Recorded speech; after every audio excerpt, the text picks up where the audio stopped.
It's Kaufman is Alive. Today I'm looking at all the new comics I picked up at the comic book shop today. Haven't flipped through them yet. Thanks for clicking on the video. Please subscribe if you haven't yet. I do post daily comic book videos. And first thing I got here, I got this little card. It's a John Stewart Justice League Watchtower Security Access card. They've been putting these out since the Absolute Power miniseries that came out from DC. I got the Batman and Superman and Wonder Woman cards already, so that was pretty cool.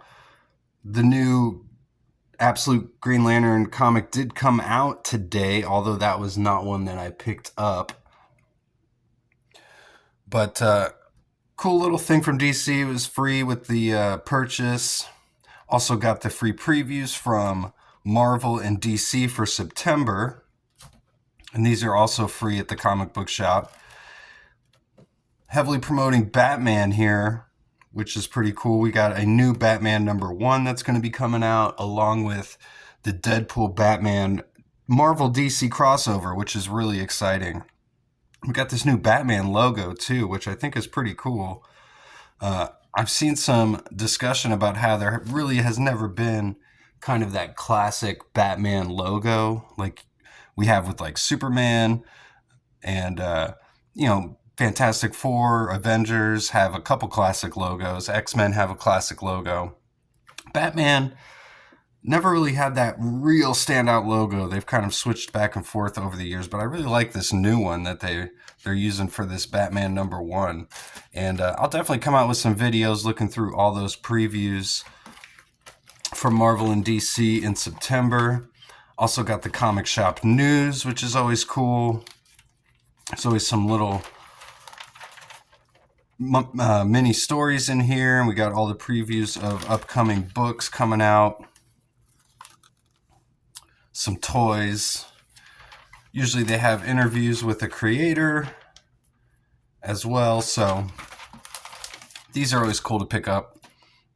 Now I'll get on to the new comics I picked up this week. First we got The Scorched #42. This is by Image Comics. This is the only Image book I picked up this week. Actually, the only non-Marvel book I picked up this week. And it's $3.99. Up until now, all the Spawn comics have been $2.99. But gone up $1 now. We've got The Scorched #42. John Layman's the writer, and Steven Segovia is doing the artwork. They've been the team on this book for about a year, I'd say, or maybe even more. Steven Segovia has been the artist this entire series, so John Layman came on about a year ago or so, I think. And I've covered a lot of the most recent issues of this, so go check all those videos out. And I've picked up every issue of this since it first started. I like the concept of the Scorched. It's a team of all the Spawn spin-off characters here, like Redeemer, Reaper, Medieval Spawn, Overkill's even on the team here. And they're led, of course, by She-Spawn. And this is just a great team book. You don't get a lot of great team books anymore in comic books. And this is a good one, I feel like, for the most part. Although if you've seen any of my recent videos, I feel like the past few issues have been pretty slow moving. Not a whole lot's been going on. But I was hoping that this issue might pick up a little bit. And from first glance here, looks like it does. Looks like we got some action, maybe some new villains showing up, the team all working together. So good to see that. They've kind of been bickering for the past few months. And they have been haunted, pardon the pun, by this female haunt character also in recent months. She's after She-Spawn, so it looks like she's finally showing up here. And you get a nice splash page from the artist Steven Segovia here. And some fan art as well, which is always cool. We got a cosplayer and a She-Spawn tattoo as well. So some nice little extras here at the end of the book. And of course, Todd's Toys, the McFarlane toys here. So Scorched #42 here, and we got the cover to #43 on the back.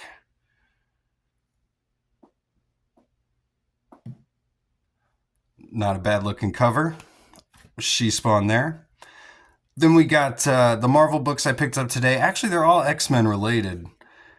I'm a pretty big X-Men fan, if you couldn't tell, but we got the newest issue of X-Men, number 19 here. This is written by Jed McKay. We got Nitho Diaz doing the interior artwork, and I got this really cool variant cover. This is by Scott Koblish. It's definitely got a retro throwback feel. It's got the Strangest Teens of All title above X-Men, which they had back in the early days. It's got a corner panel, which is really cool. It's got like on top of the artwork here, it's got like breaks in the artwork and makes the pages look faded here, like a tear up in the corner and on the sides here to make it look retro. But a very cool looking cover here with all the members of the team here, each panel.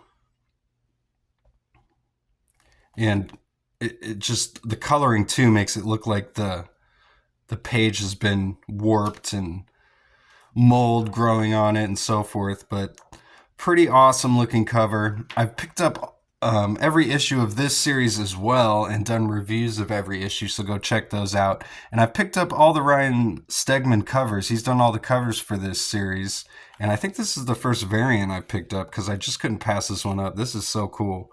It's the Retro Vision variant, actually, and it's got this nice back cover too. So it looks really nice. And I just came out last week with reviews of issues 17 and 18, so go check those out if you haven't yet.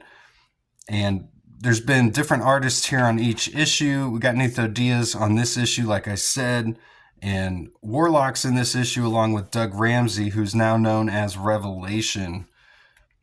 He's gained all the powers and knowledge of Apocalypse back in the Era of Apocalypse miniseries, which I did do a review of that entire miniseries, each issue. That was a great miniseries. Definitely recommend checking that out if you haven't. And please subscribe and like the video if you've already made it this far. Here's some work by Nitho Diaz, drawing some great faces. He draws some great hands, and I just think he's an awesome artist here at Marvel. He doesn't get a lot of attention. So this whole issue just deals with the Warlock and Doug Ramsey, who's known as Revelation now. He's got this Krakoa was for lovers shirt. Something's burning in the background. Again, I haven't read this yet. But a departure from the rest of the series, as we're just dealing with these other characters here. We're going to see what's going on with them. And I got X-Men Hellfire Visual #1 here. This was a $7.99 book. A take off the Hellfire Gala.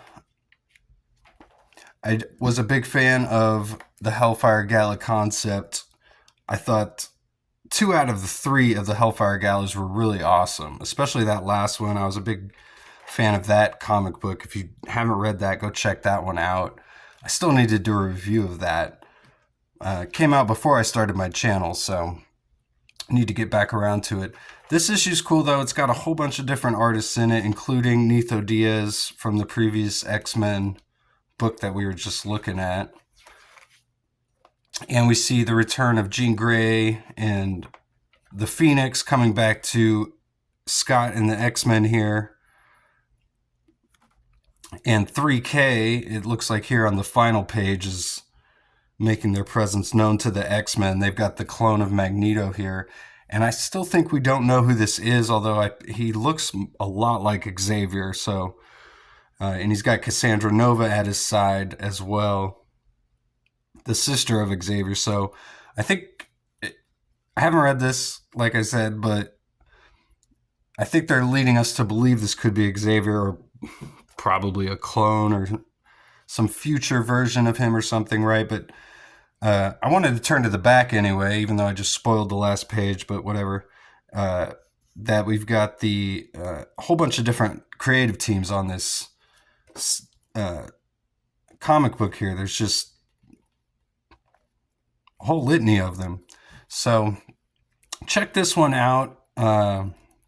I'll have a review of this one too coming up after I read it. Looks like a lot of talking and hopefully character building.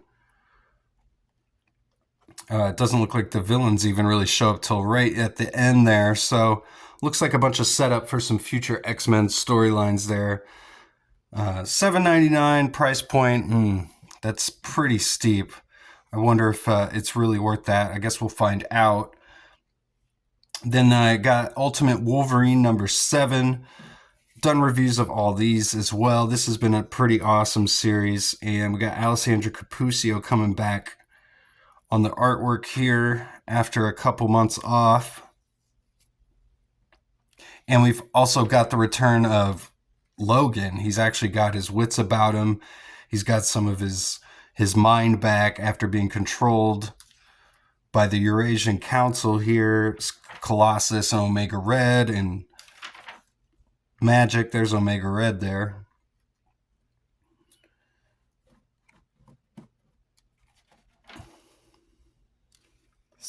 Stuff looks like a little bit different kind of style Alessandro Cappuccio's doing here.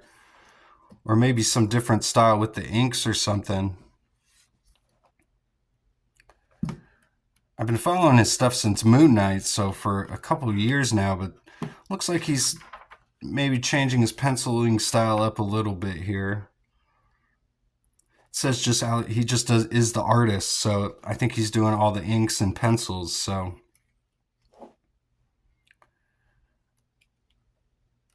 But this is a fun X-Men book. Again, if you're a fan of X-Men, this is really the X-Men book of the Ultimate line. Peach Momoko's X-Men is something totally different. Not to discount that, it is a very interesting book, but if you're a fan of the original X-Men, this is the book for you in the Ultimate line. So, and a really cool cover here as well. I love all the skulls. He's laying in the skulls. He's got the magic sword driven right through his chest there. And she looks pretty bad as well, so. That's all I picked up this week. Just a bunch of new comics. But thanks again for watching. And please subscribe if you haven't yet.